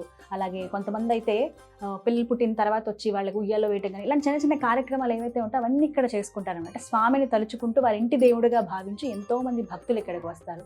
స్వామిని చూస్తున్నారుగా, వచ్చిన భక్తులందరూ రెప్ప వేయకుండా ఆయన అలా తీక్షణంగా మనల్నే చూస్తున్నారా, మన కోరికలు తీర్చేందుకు ఆయన కళ్ళు అలా తెరిచి ఉంటాయి, ఆ బంగారు నేత్రాలు. ఆపాదమస్తకం స్వామిని వీక్షించాలంటారు ఎప్పుడైనా సరే. మనం డైరెక్ట్గా వెళ్ళి కళ్ళు మూసుకుని అలా దండం పెట్టేసుకుంటాం, అలా కాదట. పాదాల నుంచి స్వామిని అలా చూసుకుంటూ రావాలి. చూడండి, ఆ వెండి పాదాలు, వెండి తొడుగు వేశారు పూర్తిగా. చతుర్భుజాలతో స్వామి మనకి దర్శనమిస్తారండి. శంకు చక్రాలు పట్టుకుంటారు, ఒక చేతితో గద ఉంటుంది, ఇంకోటి అభయహస్తం. వచ్చిన భక్తుల్ని అనుగ్రహించేందుకు స్వామి అలా కనపడతారు. పక్కగానే ఖచ్చితంగా మీరు దర్శించుకోండి రాజ్యలక్ష్మి అమ్మవారిని. కేవలం స్వామి గరుడారూఢుడై కనిపించారట నారద మహర్షుల వారికి. అమ్మవారు లేకుంటే ఎలా అనే ఉద్దేశంతో ఇక్కడ అమ్మవారిని కూడా ప్రతిష్ఠించడం జరిగింది స్వయంగా నారద మహర్షుల వారు. మునులు ఎవరైతే అలా ప్రతిష్ఠిస్తారో ఎంతో శక్తి ఉంటుందని చెప్తారండి. ప్రతినిత్యం ఇక్కడ పూజలు జరగడం, ఇంకా ఎంతో దివ్యంగా స్వామి వెలిగిపోతూనే ఉంటారు. వచ్చిన భక్తులందరినీ అలా సంరక్షిస్తూ ఆయన ఉన్నానన్న ఒక అభయహస్తం ఇస్తారు. లోపలికి 2 ద్వారాల అవతల స్వామి ఉంటారండి. ఇప్పుడు ఉన్న దగ్గర చూడండి, దశావతారాలతో ఇలా ఒక తొడుగు వేశారు. ఆ తర్వాత ఇంకొకటి అలాగే మనకి పంచలోహాలతో ఆ తాపడం ఉంటుంది. పైన వెనకాలగా చూసారు ఆ స్వామికి అక్కడ దశావతారాలతోటి మకర తోరణం కనపడుతోంది. వెలిగిపోతున్నారు ఆయన మకర తోరణంలో స్వామి.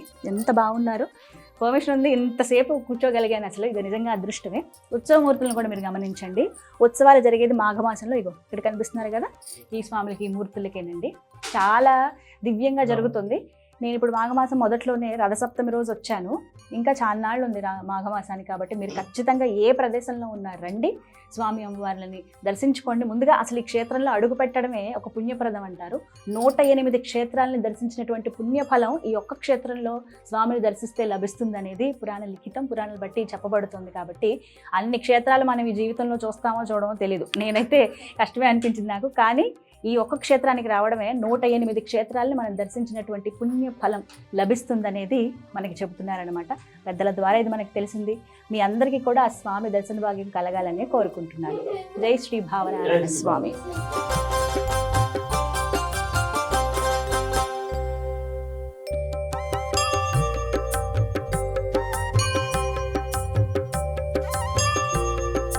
జై శ్రీ భావనారాయణ స్వామి. ఎన్ని జన్మల పుణ్యఫలం అండి నిజంగా. ఎప్పుడు ఏ క్షేత్రానికి వెళ్ళినా ఎంత చక్కటి దర్శనం అవుతుందో, ఆ స్వామి ఇన్ని రకాలుగా నాకు అనుగ్రహిస్తున్నాడా అనిపిస్తుంది. ఇన్ని క్షేత్రాలు చూడటం కూడా ఒక భాగ్యమే. ఈ రకంగా అంటే నా తల్లిదండ్రులకే నేను ముందుగా నమస్కరించుకుంటాను. ఆ స్వామి దయ ఉంది కాబట్టే వారి కడుపున, వారి గర్భాన జన్మించి ఇన్ని నేను చూడగలుగుతున్నాను. వారికి నమస్కరించుకుంటూ ఈ స్వామి మహిమ ఖచ్చితంగా అందరూ తెలుసుకోవాల్సిందేనండి. ఎంత చక్కగా దర్శనం అయిందో. పాతాళ భావనారాయణ స్వామిని కూడా చక్కగా దర్శనం చేసుకోగలిగాను. మళ్ళీ ఇక్కడ నారద మహర్షుల వారు ప్రతిష్ఠించినటువంటి రాజ్యలక్ష్మి అమ్మవారి సమేతంగా. ముందు నారదుల వారి భావనలో స్వామి గరుత్మంతుడి పైన వచ్చినట్టుగా అలా కనిపించారట. ఇక ఆయన స్వయం వ్యక్తమైంది అలాగా. కానీ అమ్మవారు లేకుండా ఎలా అనే భావనతోటి నారద మహర్షుల వారు రాజ్యలక్ష్మి అమ్మవారి సమేతంగా శ్రీ భావనారాయణ స్వామి వారిని ఇక్కడ ప్రతిష్ఠించారనమాట. స్వామి ఎంత బాగుంటారండి, నిలబడి అలా చతుర్భుజాలతో మనకు కనిపిస్తారు. బంగారు నేత్రాలతో ఆయన అలా రెప్పవేయకుండా భక్తులందరినీ ఆయన వీక్షిస్తున్నాడా అనిపిస్తుంది అనమాట. ఇంత కళ్ళు పెట్టుకుని వచ్చిన భక్తులందరినీ ఆయన చూస్తూ ఉంటాడనమాట. అమ్మవారు మీరు ఖచ్చితంగా చూడండి, వచ్చి వెంటనే మన చూపు స్వామివారి పైన వెళ్ళిపోతుంది. పక్కగా అంటే స్వామికి ఎడం పక్కగా రాజ్యలక్ష్మి అమ్మవారు ఉంటారు, కూర్చుని అలా కనబడుతుంది ఆవిడ. అమ్మవారిని అలాగే అయ్యవారిని ఇద్దరు దర్శించుకోండి. పూలమాలతో చక్కగా అలంకరించారు. అందులోనూ విశేషం మాఘమాసంలో వచ్చాను.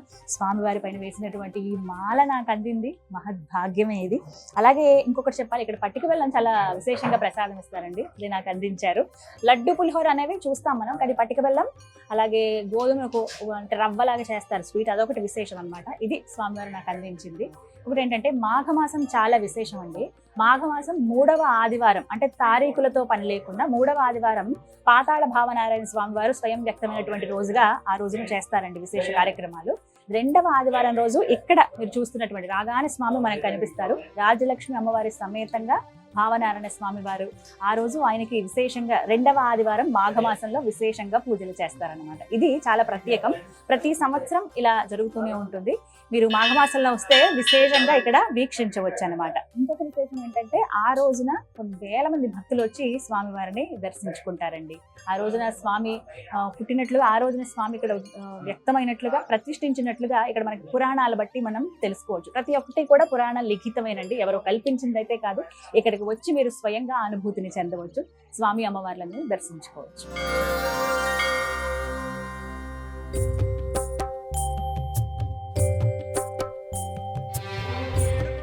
స్తంభాలు చూస్తున్నారు కదండి, ఒకదానికి పొంతన ఉండదు, అన్నీ చాలా ప్రత్యేకంగా విశేషంగా కనిపిస్తాయి. మీరు అలా తీక్షణంగా చూడాలే కానీ ఎన్నో తెలుసుకోవచ్చు.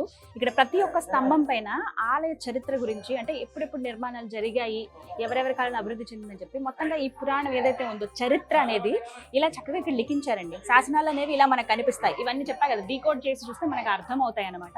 ప్రతి ఒక్క దానిపైన ఉంటుంది. ఎంత చక్కగా చెక్కారో చూడండి. ఇది పుష్పం ఉన్నట్లుగా, ఏదో ఒక స్తంభంలాగా, పైకి ఇలా విచ్చుకున్న కమలంలాగా, ఆ పైగా ఇవంతా కూడా గ్రానైట్లతోటి ఇవన్నీ కూడా నిర్మించారండి. పూర్తిగా స్తంభాలు మొత్తం అన్ని కూడా మనకు చుట్టూ స్తంభాలే కనిపిస్తాయి. అతి పురాతనంగా ఉందని ఇవి చూస్తేనే మనకు అర్థమైపోతుంది అనమాట. ఇలా ఒక్కొక్క స్తంభం మనం అలా చూడొచ్చు. మీరు ఆలయం లోపలికి అడుగు పెట్టడమే ఒక అద్భుతం మీకు చూపిస్తాను, మీరు ఖచ్చితంగా గమనించండి. చూస్తున్నారా, ఇదంతా కూడా ఒక మండపం అండి. ఇది వరకు అంటే ముందు కాలంలో స్వామివారి కళ్యాణం, రాజ్యలక్ష్మి సమేత శ్రీ భావనారాయణ స్వామి వారి కళ్యాణం ఇదే మండపంలో ఇక్కడే నిర్వహించేవారండి.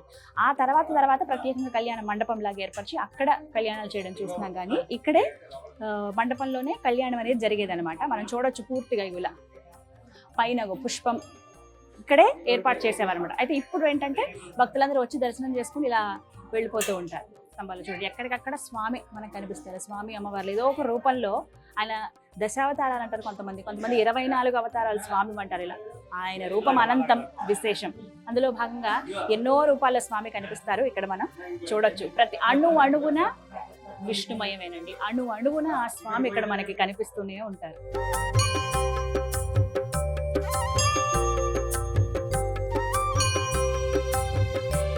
జై శ్రీ భావన్నారాయణ. సర్పవరం శ్రీ రాజలక్ష్మి సమేత భావన్నారాయణ స్వామి వారి ఆలయంలో మాఘమాస మహోత్సవాలు అత్యంత వైభవంగా జనవరి 30 నుండి ప్రారంభమవుతాయి. ఈ యొక్క దేవస్థానానికి రాష్ట్ర నలుమూల నుంచి కూడా భక్తులు విశేషంగా రావడం జరుగుతుంది. వచ్చిన ప్రతి భక్తులు కూడా ఈ సంవత్సరం ఒకలా ఉంటే మళ్ళీ సంవత్సరం ఒకలా పెరిగే, సంవత్సరం కూడా భక్తులు పెరుగుతున్నారు. దానికి కారణం మా యొక్క స్వామివారి యొక్క ఆశీస్సులు. ఇక్కడికి వచ్చి సర్పవరం దేవస్థానంలో ఉన్న శ్రీ భావన్నారాయణ స్వామిని దర్శించుకుంటే మేము కోరుకున్న ఆ కోరికలు నెరవేరుతాయనే ఉద్దేశంతో రాష్ట్ర వ్యాప్తంగా జిల్లాలు దాటి ఇక్కడికి రావడం జరుగుతుంది. ముఖ్యంగా విద్యావంతులు ఈ ఆలయాన్ని ఎక్కువ దర్శిస్తారు. వారికి ఏమైతే చదువుకు ఉద్యోగాలు ఏవైతే కావాలో వాటి గురించి ప్రత్యేకంగా విద్యార్థులు ఈ ఆలయాన్ని దర్శించడం, మాకు తెలుసున్నటువంటి మేము లోకల్ కాకినాడ సర్పవరం అయిన కాడికి ఎక్కడి నుంచి వచ్చి మేము సర్పవరం భావనారాయణ స్వామి ఆలయంలో దర్శించుకొని ఈ సంవత్సరం మా బాబుకి ఉద్యోగం రావాలని వచ్చాడు. అమెరికాలో ఉన్నాడు, ఆస్ట్రేలియాలో ఉన్నాడు. రకరకాలుగా చెప్తున్నప్పుడు స్థానికులుగా మేము ఎంతో ఆనందం పొందుతున్నాము. అంతేకాకుండా ఈ దేవస్థానంలో జరుగుతున్నటువంటి అభివృద్ధి కార్యక్రమాలు కూడా మరి ప్రతి సంవత్సరం కూడా మేము ఎక్కువ చేయటం జరుగుతుంది. దానికి సంబంధించి ఆలయ ప్రాంగణంలో ఉన్నటువంటి ప్రతి స్తంభం ఒక చరిత్ర. ఒక 400 స్తంభాలు ఉంటే ఈ 400 స్తంభాలకి కూడా ఒక్కొక్క చరిత్రగా ఉంటుంది. ఒక స్తంభానికి పోలి ఒక స్తంభం ఉండదు. ఒక చరిత్ర ఏం కావాలన్నా కానీ పూర్వం మనం ఎప్పుడో తెలియని 2000 సంవత్సరాల కింద జరిగినటువంటి ప్రతి చరిత్ర కూడా ఇక్కడ మనకు తెలియజేస్తుంది. కొన్ని దేవస్థానాల్లో కొన్ని రాతి కట్టడాలు ఉంటాయి. దానికన్నా ఇప్పుడు ఉన్నటువంటి టెక్చర్ అంతా కూడా ఎప్పుడూ 2000 సంవత్సరాల కింద టెక్చరు. దానికి ప్రతి ఒక్కరూ కూడా ఈ యొక్క భావనారాయణ స్వామి దర్శించుకోవాలని కోరుకుంటున్నారు. సర్పవరం గ్రామంలోని శ్రీ భావనారాయణ స్వామి వారు 1000 సంవత్సరాల నుంచి స్వయంభూగా వెళ్ళడం జరిగింది. అంతేకాకుండా ఇక్కడ సూర్యనారాయణమూర్తి, భావనారాయణ స్వామి ఒకే ధర్మ నక్షత్రంలో ఉండడం వల్ల ప్రతి ఆదివారం కూడా ఇక్కడ భక్తులు అనేక మంది వచ్చి స్వామివారిని దర్శించడం జరుగుతుంది. దాంతోపాటు మాఘమాసంలో 4వ ఆదివారంతో పాటు రథసప్తం కూడా దేశంలోని ఎక్కడా లేని విధంగా ఈ దేవాలయానికి భక్తులు ఎక్కువగా వచ్చి స్వామివారిని దర్శించుకుని వారి ఆరోగ్యక్షేమాల గురించి స్వామివారికి అందించుకోవడం జరుగుతుంది. ఇది పురాతన కాలంలోని మహా అరణ్యంలోని ఈ సర్పవరం గుడి వెలిసింది. ఇప్పుడంటే సిటీకి మధ్యలో రావడం జరిగింది, కానీ పూర్వం ఇది ఒక దండకారణ్యం. ఆ అరణ్యంలో స్వయంభూగా ఇక్కడ భావనారాయణ స్వామి వెళ్ళడం వల్ల ఈ ఊరికి పురాతన కాలంలో సర్పపురుగా ఉండేది. అది రాను సర్పవరం గ్రామంగా వెలిసింది. ఆలయ ప్రాంగణంలో ఎంతసేపు కూర్చున్నా తనివి తీరదండి. ఇంకా చూడాల్సింది చాలా ఉంటుంది అని అనిపిస్తుంది. పూర్తిగా చూసారు కదా, 4 ఎకరాల స్థలం ఇది పూర్తిగా. పైన కూడా ప్రాకారాలు. లోపలికి వస్తే ఇక్కడే మనకు ఒక పూట గడిచిపోతుంది అనమాట. నా వెనకాలగా మీరు గమనిస్తున్నారా, వాహనాలు, ఆదిశేష వాహనం, గరుత్మంత వాహనం స్వామికి ఎంతో ఇష్టం కదా. ప్రతి ఒక్కటి కూడా చాలా విశేషమే. వైశాఖ శుద్ధ ఏకాదశికి స్వామివారి కళ్యాణం నిర్వహిస్తారండి. అప్పుడు ప్రతి ఒక్క వాహనం పైన స్వామివారు ఊరేగుతారండి. ఒక రాజులాగా ఊరేగుతూ భక్తులకు ఆయన దర్శనం ఇస్తారనమాట. ఇది నిజంగా ఒక వైభోగమే. మాఘమాసంలో రాలేని వాళ్ళు ఖచ్చితంగా వైశాఖ మాసంలో రండి ఏకాదశికి. స్వామికి ఎంత బాగా కళ్యాణ వేడుక జరుగుతుందో. లేదు మేము ఎప్పుడైనా రావాలనుకున్నామంటే చక్కగా రావచ్చు. అనువైన ప్రాంతమే, ఎక్కడ మనకి ట్రాన్స్పోర్ట్కి ఇబ్బంది ఏమి ఉండదండి. కాకినాడ దాదాపుగా చాలా మందికి తెలుసు కదా, కాకినాడ వరకు మీరు వచ్చేస్తే అక్కడి నుంచి చాలా దగ్గరే, మీకు జంక్షన్ దగ్గర నుంచి సర్పవరం జంక్షన్ అని ఉంటుంది. అక్కడి నుంచి దగ్గరలో ఒక 2-3 కిలోమీటర్లను మీరు రావచ్చు. సర్పవరం శ్రీ భావనారాయణ స్వామి వారి సన్నిధి అంటే ఎవరైనా చెప్తారనమాట. అలాగే ఇంకా ప్రత్యేకం ఏంటంటే జరిగేటువంటి విశేషమైన కార్యక్రమాలు. ఎప్పుడూ ఏదో ఒక కార్యక్రమం ఉంటుంది. స్వామివారికి ఊరేగుతారనమాట. కొన్ని విశేష సందర్భాల్లో గ్రామ సంచారం చేస్తారు. అవి కూడా చూడాల్సిందే. మీకు కొన్ని విజువల్స్ నేను చూపించే ప్రయత్నం చేస్తాను. వాటి చూసి మీరు ఎప్పుడైనా రావచ్చు. మీరు ఇంకెవరికైనా పంపించండి. మీరు ఇప్పటివరకు ఈ చుట్టుపక్కల గ్రామాల్లో, ఊర్లలో ఉండి రాలేదా ఈ సర్పవరానికి, అయితే ఖచ్చితంగా రండి, స్వామిని దర్శించుకోండి, తరించండి.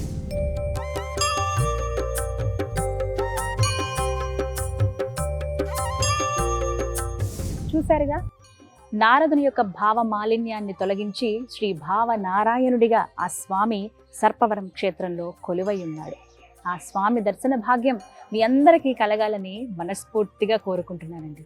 ఒక సూక్ష్మ సందేశం ఇస్తున్నారు ఈ ఆలయం ద్వారా స్వామివారు మనకి. ఆ రూపం ద్వారా మన మనసులో కూడా ఎటువంటి మాలిన్యాలు, అటువంటి భావనలు లేకుండా పవిత్ర హృదయంతో మనం వచ్చి స్వామిని దర్శిస్తే మనకి ఏవి కావాలో అవి ఖచ్చితంగా ఆయన అనుగ్రహిస్తాడు అని చెబుతారు ఈ క్షేత్రంలో దర్శించుకుని తరించిన వారందరూ కూడా. మీ అందరికీ కూడా శ్రీ రాజ్యలక్ష్మి సమేత భావనారాయణ స్వామి వారి దర్శన భాగ్యం కలగాలని మనస్ఫూర్తిగా కోరుకుంటున్నాను. అందరూ తప్పకుండా వీక్షించండి. ఆంధ్రప్రదేశ్ తూర్పుగోదావరి జిల్లా కాకినాడ సర్పవరంలో ఉన్న శ్రీ రాజ్యలక్ష్మి సమేత భావనారాయణ స్వామి వారి దివ్య క్షేత్రాన్ని. నమస్కారం.